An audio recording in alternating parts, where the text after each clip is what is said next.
వృత్తులు ఎలా రూపాంతరం చెందుతాయో అనే దాని గురించి ఈ రోజున కొంచెం తెలుసుకుందాం. మన పాత సినిమాల్లో ఎవరైనా ఎదిగిన పిల్లలు వస్తే ఆ పిల్లలకి వివాహం జరిపించాలంటే అప్పట్లో పెళ్ళిళ్ళ పేరయ్యలకి కౌరు పంపించి, అయ్యా పేరయ్య గారు, మా అమ్మాయి ఇది, దీనికి ఇంత ఆస్తుంది, ఈ అమ్మాయికి ఇలా ఇంత చదువుకుంది, మీరు చూస్తున్నారు కదా ఎంత అందగత్తో, ఈమెకి చక్కని వరుణ్ణి మీరు తీసుకురండి, మీకు తుడమో ఫలమో ఇస్తాము అని చెప్తూ ఉండేవాళ్ళు సినిమాలో. సాధారణంగా ఏమవుతూ ఉంటుందంటే మన సంఘంలో ఏం జరుగుతూ ఉంటుందో దాన్ని సినిమాల్లో కూడా చూపిస్తూ ఉంటారు. అలాగ జరిగేది వ్యవస్థ. మరి అలాంటి వ్యవస్థలో ఇప్పుడు ఏమైందంటే మనం లాస్ట్లో చెప్పుకున్నాం, మారిపోయింది. ఆ పెళ్ళిళ్ళ పేరయ్య అనేది ఇదివరకు మేల్ డామినేటింగ్గా ఉండేది. ఇప్పుడు పెళ్ళిళ్ళ పేరమ్మలు వచ్చేసారు. పాపం పెళ్ళిళ్ళ పేరయ్యలు కొద్దిగా అమ్మాయికులే, వాళ్ళు ఏదో వారికి ఆ పూట గడిచేస్తే సరిపోతుంది, ఆ మంత్కి పిల్లలు ఫీజు కట్టాల్సి వస్తే ఆ ఫీజు కట్టే సరిపోతుంది అనే జాసలో ఉండేవాళ్ళు.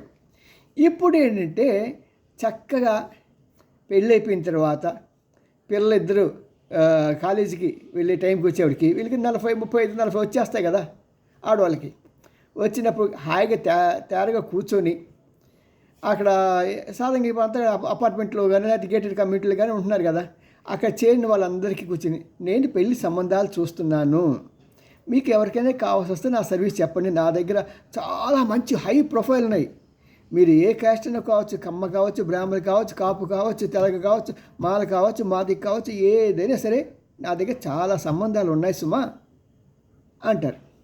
అని సర్లే చెప్తాంలే అంటారు. ఈ లోపల మనకి జ్ఞాపకం వస్తుంది, మన మరదలకి పాపం పెళ్లి కాలే కదా, దాని ప్రొఫైల్ ఇద్దామని చెప్పి వాళ్ళ ఇంటికి వెళ్ళి ఇస్తారు ప్రొఫైల్, లేకపోతే ఇంట్లోంచి వాట్సాప్లో పెట్టేస్తే ఓ చాలా బాగుందమ్మా, నా ఈ అమ్మాయికి మంచి మంచి సంబంధాలు ఉన్నాయి, డోంట్ వరీ, అమెరికాలో ఆఫ్రికాలో ఉన్న మంచి మంచి అందమైన అబ్బాయిలు ఉన్నారు మా దగ్గర, ముందు ఒక అడ్వాన్స్గా 10,000 20,000 పంపించుద్దాం అంటే.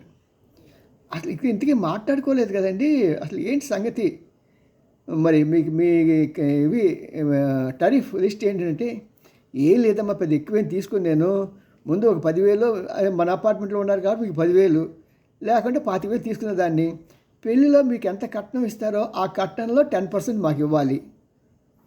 అది మీకు ఎలా తెలుస్తుందండి? మాకు తెలుస్తాయిలే అమ్మ, మాకు వచ్చే మార్కులు మాకు ఉంటాయి, కాబట్టి మీకు పెళ్ళి జరిగినప్పుడు ఆ పెళ్ళిలో పాటు మాకు ఇవ్వాలి, ప్లస్ మీ ఫంక్షన్స్కి మేము వస్తాము, మాకు మంచి పట్టు చీర ఇవన్నీ పెట్టాలి, అది నీకు ఇష్టమైతే ముందుకు వెళ్దాం.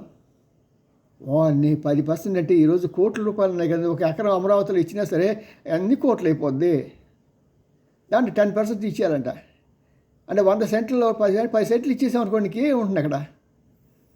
మరి ఈ పెళ్ళిళ్ళ పేరంలో ఎలాగ సంపాదించుకుంటున్నారంటే అందులో వాళ్ళు ఎంత చక్కగా తీపి కబుర్లు చెప్తారంటే, నందిని పందిని నందిని చేయాలన్నా వాళ్ళే చేసేయగలరు.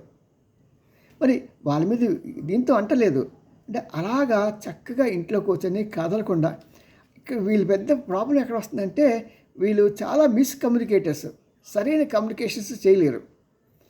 పక్క వాళ్ళకి వివరించేటప్పుడు చక్కగా వాళ్ళ గురించి చెప్పడం కానీ, లేకుంటే సాధారణంగా అందరూ ఏం చూసుకుందంటే రంగు, వయస్సు, చదువు, ఫ్యామిలీ బ్యాక్గ్రౌండ్, ఇలా ఒక 5-6 ఇంపార్టెన్స్ ఉంటాయి.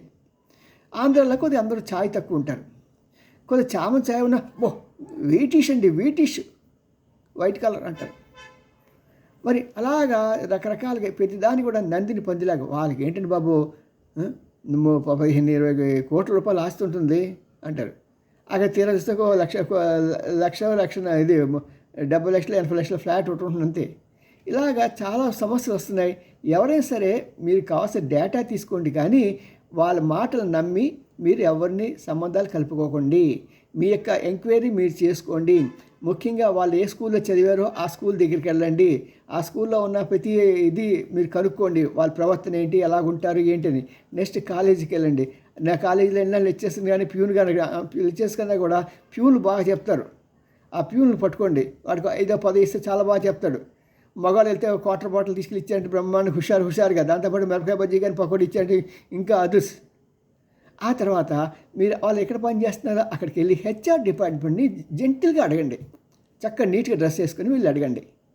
అదే కనుక మగవాళ్ళు అనుకోండి, మీరు పోలీస్ స్టేషన్లో వాళ్ళ గురించి ఎంక్వైరీ కూడా అడగచ్చు, సార్ ఇతని మీద ఏమైనా కేసులు ఉన్నాయా అని కూడా. మరి ఇలాంటి అవకాశాలు ఉన్నాయి కాబట్టి చేసుకొని ఒకటికి 4 సార్లు ఆలోచించి మీరు సంబంధాలు కలుపుకోండి. అంతేగాని ఎలా పడితే అలా చేసుకొని మరి 2 రోజుల్లో 3 రోజుల్లో విడిపోయే సంబంధాల దగ్గరికి వెళ్ళకండి. See you me and Ramji, senior journalist, Gudiganta TV 9. Like చేయండి, షేర్ చేయండి, సబ్స్క్రైబ్ చేయటం మాత్రం మానకండి. బాయ్.